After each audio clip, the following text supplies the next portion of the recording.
Do you think a single-payer system is good? It depends. What do you think of the single-payer system? Okay. Single-payer is great for your average healthy American. It's not so great when you have... It's even great if you have a disease with protocol. So, like, if you have diabetes and it's...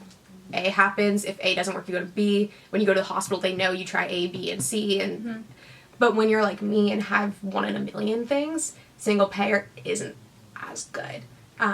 But as a whole, single-payer is a better system than what we have now. So, the system now, it's more privatized?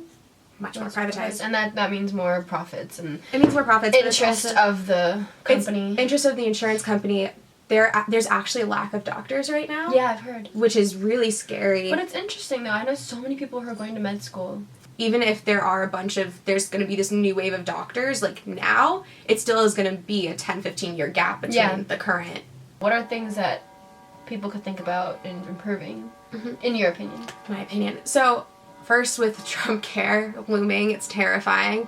Obamacare is not perfect legislation. Of course. No legislation is perfect. There are gross number of problems with it, but it's much better than what we're going to be getting with Trumpcare because...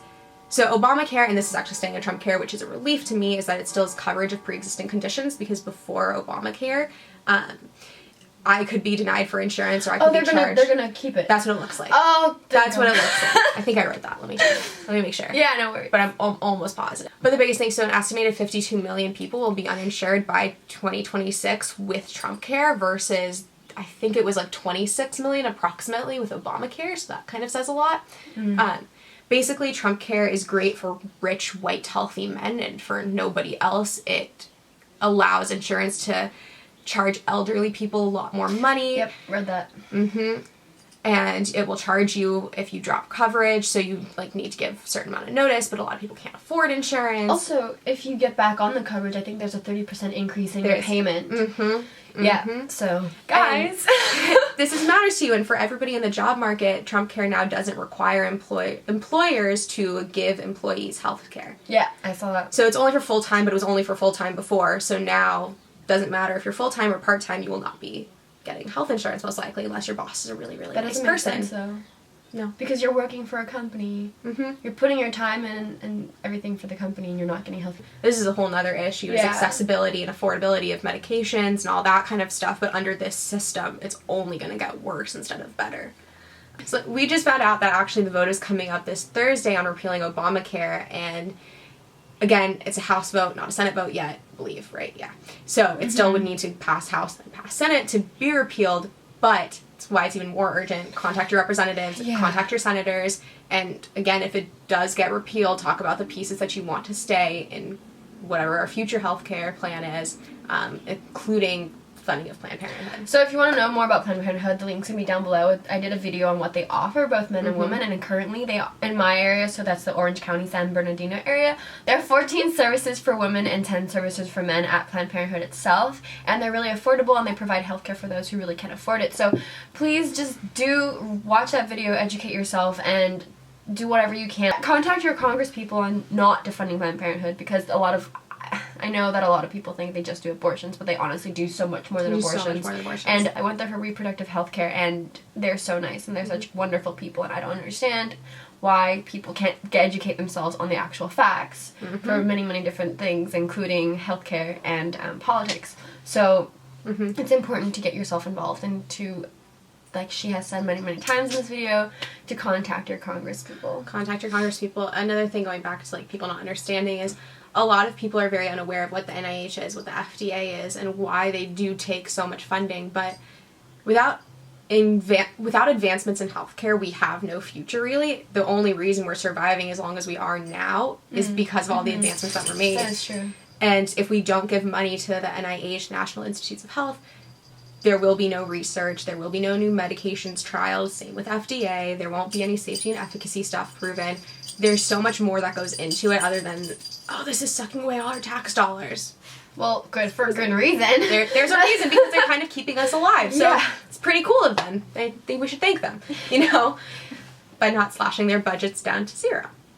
Yeah, if you guys think military is more important than current health, that's for you to decide, but I don't know, personally, I feel like we should be looking into our own country and improving that before we can think about expanding anything else. Considering I'm a dead girl walking, I kind of agree with that. I'm so morbid, I'm so sorry. I tried to hold it in and I just couldn't.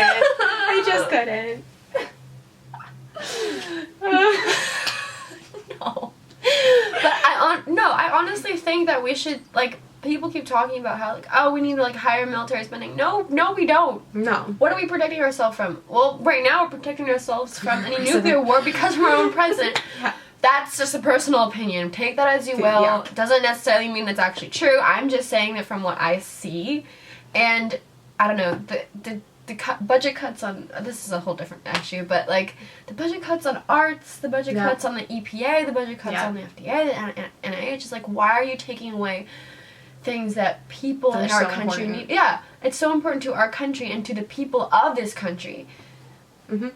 I don't understand. I know, I don't know why I'm looking at you. Yeah, I agree with you. I don't understand it any better than you do. But I think the main takeaway from this is to do keep up with things that do involve you, and that does include healthcare, especially young adults out there who are turning of age of either 26 or 18. Just keep on a lookout for those ages, because those are the ages you might have to start paying insurance if you start working. Mm-hmm. And now your employer won't be required to give you insurance, so you have to educate yourself on that. You have to look into it. I know it's such a hassle and there's so many things to read, but honestly, it's for your own good.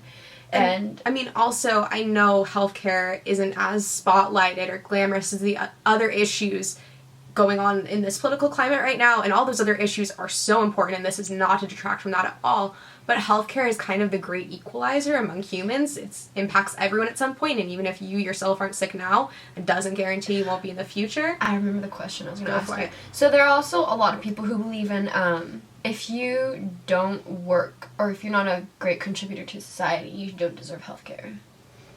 I believe healthcare is a human right, personally. I think that there should be more free clinics and things. I don't think that...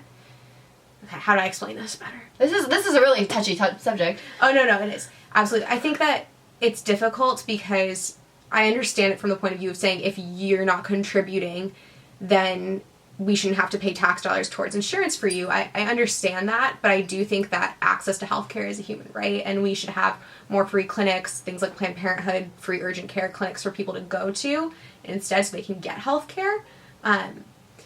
There are many issues surrounding that one statement. It's not as simple, because I mean it goes into also if you're on disability, then of course you need it. It's a lot. But that was just something that I have heard from a lot of people. Like, they're like, why should we be paying for someone else's healthcare if they're not going to do anything for society or not pay taxes either? So yes, there are a lot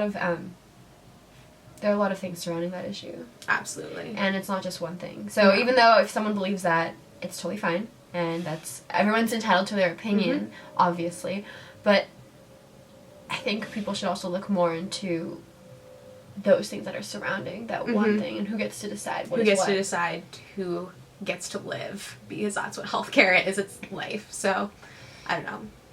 On that note, woo, cheeriness. So just continue to inform yourself and watch videos and read articles, as well as, relax. But have some time. Take, self-care is important. But yes, do just keep yourself updated on these issues, because they're going to go into place soon. And it's important that you do that. So thank you for having me. No, thank you for being here. And thank you guys for listening to me. Yeah.